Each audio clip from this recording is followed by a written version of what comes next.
Welcome to the Nightly Rant. I'm Mike. And I'm Torya. This is the show where we talk about the awful things that have happened in our day, the awesome things that have happened in our day, and all the things in between. Thanks for listening, and we truly hope you enjoy.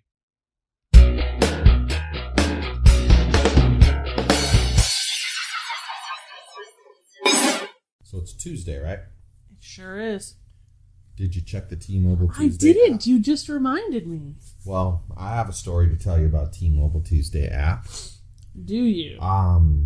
Yeah, well, let's just say that I got the premium Major League Baseball thing for free. Okay.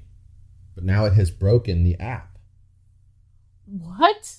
The app does not refresh any of the scores. You go in to look at scores and it'll say TBD. And you could go back 3 days ago. And any of those games that are already done say TBD, to be decided. So I sent them a support request today. We'll see what happens. Good. But it's just funny because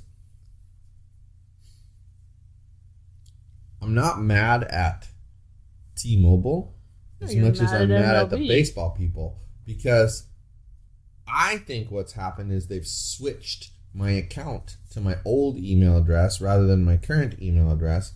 And I think that there's information stored in cookies that are only readable by the old email address. See, that's what I think is going on, but I don't know. Well, that's weird. You really should check T-Mobile Tuesday today, because they're giving away a free subscription to Hearst, one of the Hearst magazines. I don't even know what a Hearst magazine is. There's a bunch of them. They have like an entire lineup. We're about to get a free subscription to a magazine I like. Okay. Enjoy. I will. So. And for once, it's not an e-subscription. It appears to be an actual physical magazine, which makes me happy because I like actual physical What do you think about what I told you earlier about Amazon? About the raising postal rates? Just for them. Just for them? Mm-hmm. Sounds like bullshit to me, especially from who it came from, who is all pissed off. But isn't the Postal Service considered a business? It's like a business that the government is in, right? They're selling postage. And yes. in the actually what they're selling is, they're not actually selling postage. What they're selling you is the service, which is the delivery of mail. Right. And so it's not like it's your right to have mail delivered, and so you just drop it in the mailbox for free. You have to pay. Obviously. So why couldn't a business charge their biggest customer more money because they know their biggest customer needs them? I don't think Amazon would use USPS for very long if USPS raised the rates. I think they would push more into their Amazon delivery and use them way less. You know what I'm going to tell you? What? I think Amazon foresaw this whole situation coming. I think so too. I think that's where it came from. Because that's why they started their own delivery service. And that's why, if you notice, like in the beginning, their own delivery service was horrendous. They couldn't even find our building. Our giant apartment building was somehow invisible to these morons that worked for Amazon in the beginning. And they seem to have fixed that problem. We don't have that problem anymore. Yeah. You know what, though? Just because the news is reporting it now does not mean there hasn't been quiet threats of it for exactly. Well, you know what happens. Months and months. A lot of companies, and Amazon's no different, but a lot of companies have essentially, there's a new software, well, I'm not sure how new it is, but there's a newer software that you pass it the address information and it'll tell you which service has the cheapest shipping. Because so many people offer free shipping. Right. So for Amazon, that's the same thing. You know, they're giving me 2-day free shipping.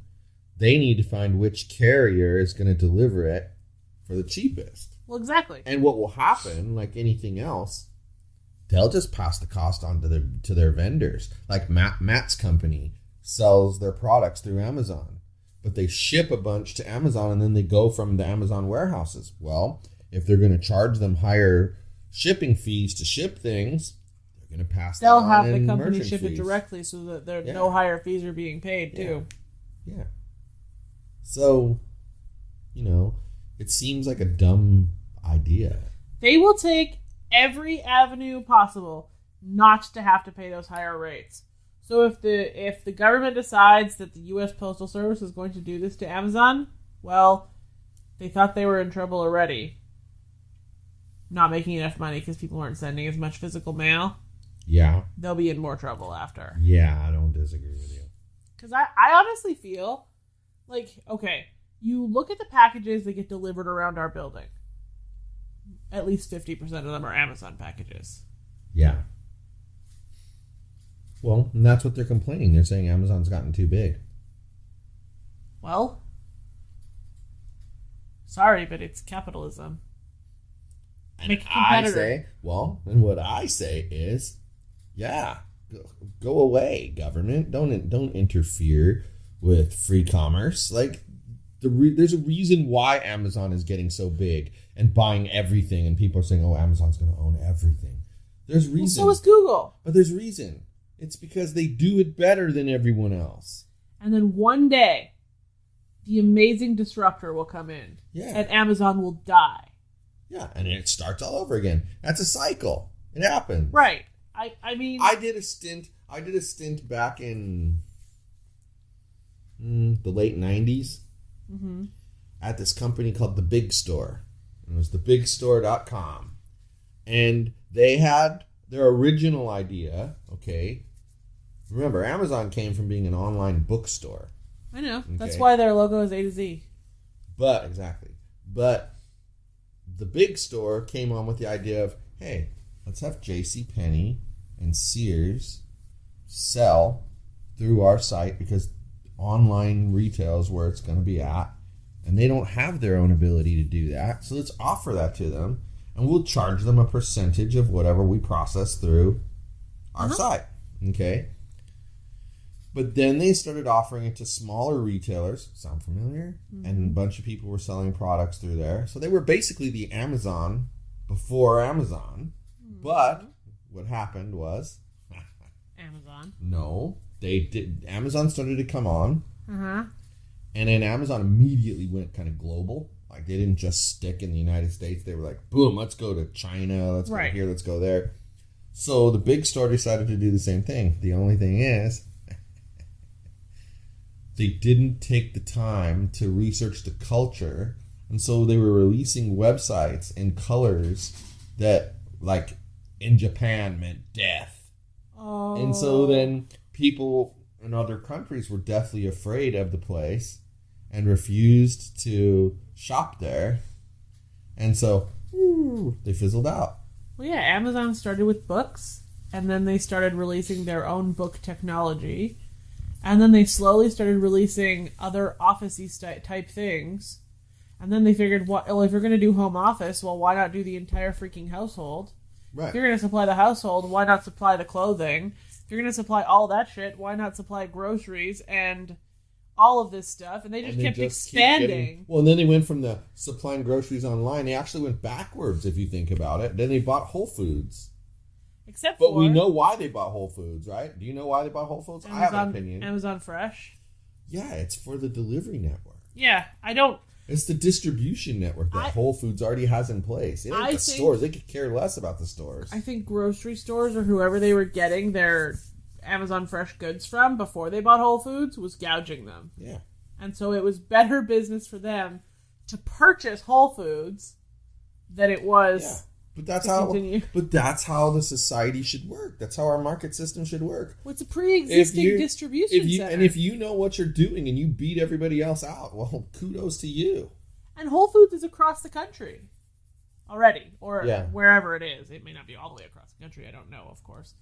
But it's pre-existing distribution centers. They didn't have to build any new infrastructure.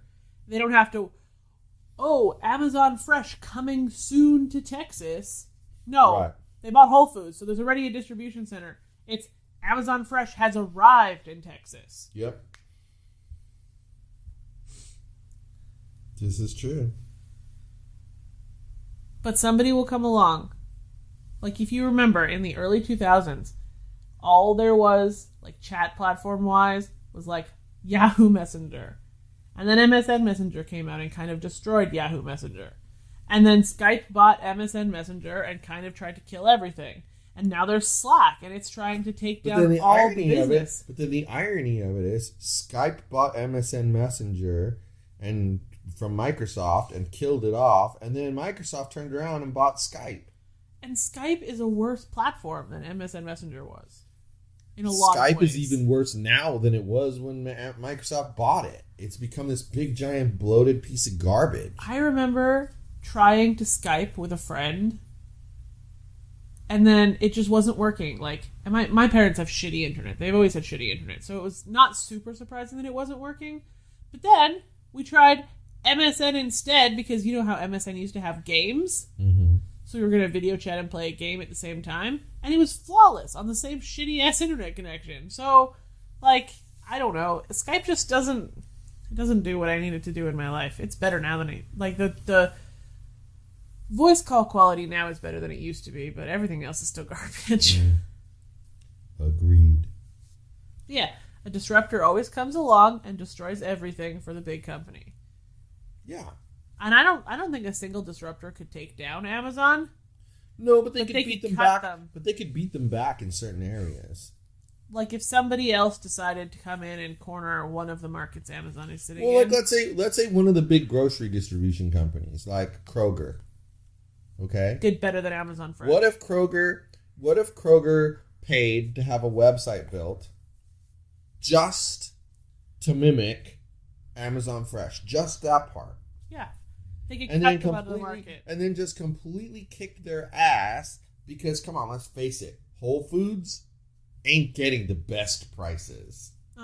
But Kroger will. Right. So they can go to the same supplier, both companies, to get the same product. But Kroger's going to kick Amazon's ass because they're going to get it cheaper. So I say it's anything's possible, but you're not going to take Amazon down. But what you are going to do is knock them back in certain areas, like groceries, for instance. Right. And I feel like Walmart is the grocery retailer currently working on that. I agree with you. More people have to think exactly like this that I thought, because they have to. Because when I heard that you could go to Walmart, buy things, submit your receipt,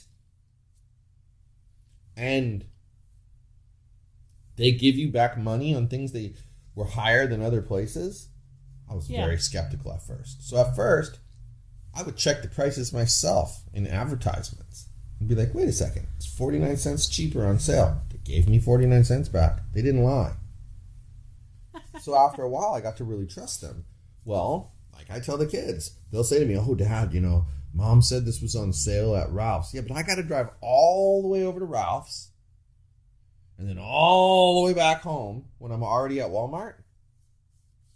Might as well buy it at Walmart, and in a couple days, they'll have money on my card waiting for me. Well, and in that case too, if it's like 25 cents cheaper, you're going to spend that 25 cents in gas driving over. Yeah, easily. Let's be real now. So, and I think you're right. I think that's what Walmart's quietly working on, is kicking their butt. I think okay, they've got that. You order online and then you just have to stop at Walmart and pick up your grocery thing right now.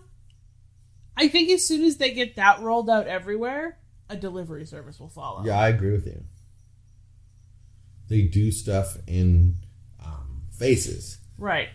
They don't have the luxury of doing what Amazon does and just, hello, we've done this. Right, they don't have that kind of money. Right. But that's why I say I don't think you'll ever completely destroy Amazon, but you can definitely take over segments of the market. Now, Barnes & Noble tried. They tried to get into the e-reader market, and they lost that battle. They lost that battle handily.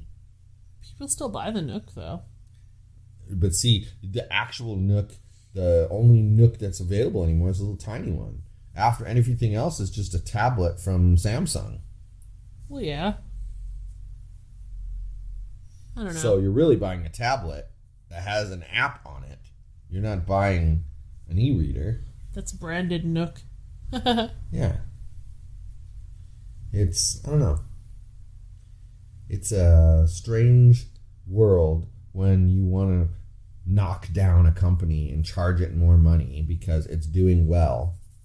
No, I don't, that's not okay. I don't think that's right. I totally get that they're going to negotiate contracts. I get that, but they got to be careful.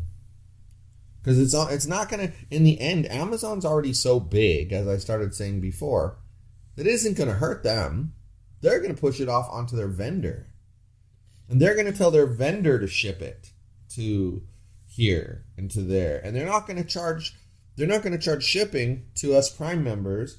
And they're not going to reimburse the vendor for the shipping either. Right. So they're just going to make more money. And the vendor can't go somewhere else because, let's face it, Amazon has more attention paid to it. What do we do? I mean, I watch both of us. We do this, and so do the kids. First thing, you go, oh, I want to get those Nike socks. Right to Amazon. Let's see how much it is. Like, instantly.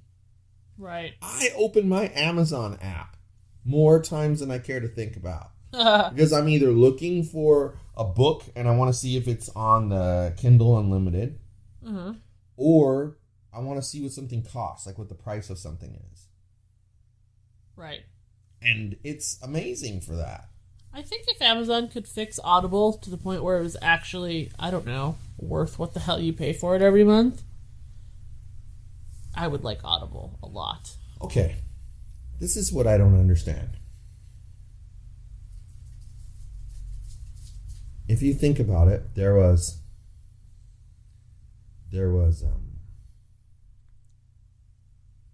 Spotify, there was Napster, and I can't remember what the one with the R was called. I don't remember what it was called, but it came from Real Media that had the Real Player, and then they made a music service that started with an R. And I've subscribed to all three in the past. All three. And there's Apple Music as well, who does now there's Apple Music, right? And there's Google Play Music. And there's another one, the one that Mitch was telling us about. But what do you think is the draw to an online music service? It's a giant catalog of everything you could ever want to listen to for one flat monthly fee. You don't have to pay, I want this song, 99 cents. I want this song, 99 cents. Okay, now, question for you. You realize that they rotate in and out catalog items sometimes too, right? Yeah, but you never notice because there's such a giant, vast catalog. Exactly, because if you go to play that and it's not there, you just go on and play something It's else. a little weird when it's in a playlist and it just skips that song. Yeah. You're just like, alrighty but, then. Okay. So you're saying that the price, for the price, you're getting a great value. Well, because, before Spotify, I was probably spending $20-ish a month on music from iTunes. Because there'd be a song I'd really want to listen to, and I'd be on my phone and not in the world of pirates, and I would want it then, and I'd pay 99 cents for it. See, like for me, having worked for a music company, I got a lot of promo CDs for free. Okay. I had over 2,000 CDs. Uh-huh. And I literally had access to a playground full of music. Right. And then working in the music store as the manager, I want to hear this new CD by so-and-so. Boom, open it. Let's listen to it. It was my choice. It was nice. You basically worked inside of a old Spotify. Right. Like a manual Spotify. Well, that's what's funny because back then, there was a service that came out and they would have this kiosk and you'd punch in song titles out of a catalog with numbers, and then it would create a mixed tape for you with it completely labeled and everything, and they'd charge you, so much per song that was on there. But anyway. That's pretty neat. So why, if you think about it, why wouldn't a place like Amazon do the same thing with Audible? Books? So yeah, they do it with Kindle Unlimited. So why wouldn't they take the audiobooks and do the same thing and make it more worthwhile? Hell, I'm not even saying give you unlimited access, because I'm sure what the part of the deal is royalties. The royalties are probably higher for book writers, authors, than it is for musicians. Well, hold on a second. Let me clarify something. If you've never used Audible, when you subscribe to Audible through Amazon, it's $15 a month. Which doesn't sound so horrendous if you're getting some value. Right. You get one free audiobook per month. And then like a 10% discount on a second one or something like that. That's it. That's what you get for your $15 a month. Okay, now you continue.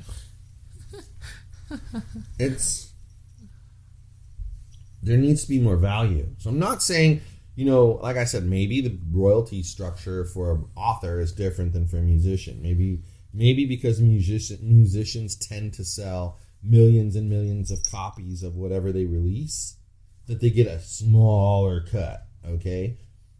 Maybe that's what it is. But whatever it is, they need to offer more value. Maybe up it to 3 books for $15 or 4 books for $15. Or even make it so you don't own them. They don't have to make it unlimited, right? And then, or make it so you don't own it, in which case, then it could be like a Spotify. Or, quite frankly, why not just go the Kindle Unlimited route for Audible? You have X number of slots in your queue. When it's full and you want to add one, you got to check one back in. Get this. And think about it, though. They're all audio recordings that are streaming over the internet. So what is it? If 50 million people at one time picked Yogi's biography to listen to, it wouldn't cost them anything more than if those same 50 million people listened to 50 million different books. Get this, though. Kindle Unlimited has some audiobooks. Yeah. I know. I've seen them. And it's $9.99 a month. You can read everything you want to read. And that's my point. If they can do that, I'm sorry. To me, having text on a screen or having somebody talk to you, they're both delivered electronically. Right. So to me, they're taking up just as much space. They cost just as much bandwidth to deliver. They cost just as much storage to store them. Exactly. So you know what? If you can do it with the ebooks, you can do it with the audiobooks. You sure and that's could. where that service could improve. Because at that point, it would be worth, even if they charged $15.99 for it, it would be worth it if you could get 10 books in your queue and move them in and out whenever you wanted to. Or even if they just made it so you could download and put in your queue 10 books per month. Yeah, well, it would work. Come on now. There's got to be something better you can do. That kind of stuff drives me crazy, because it's almost like they're aware of the possibility, but they don't give a crap. Yeah.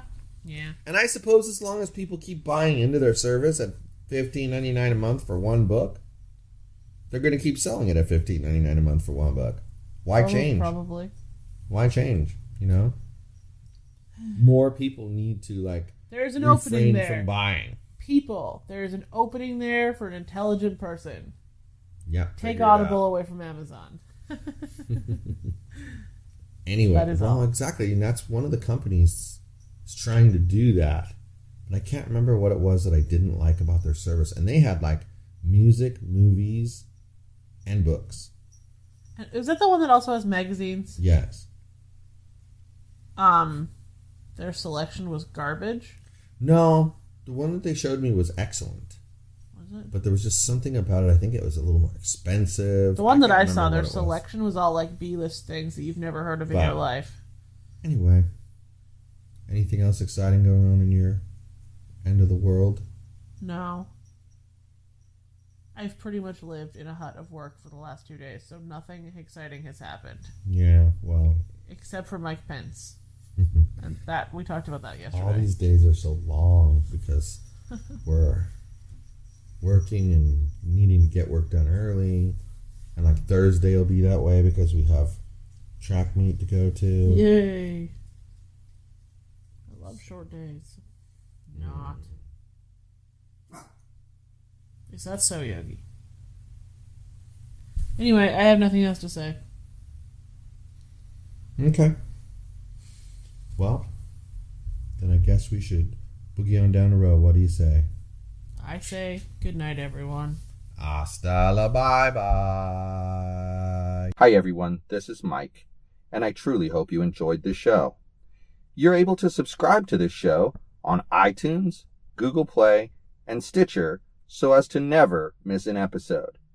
If, by chance, you did miss an episode here or there, you can catch up on all shows, past and present, by heading over to yogispodcastnetwork.com/TNR show.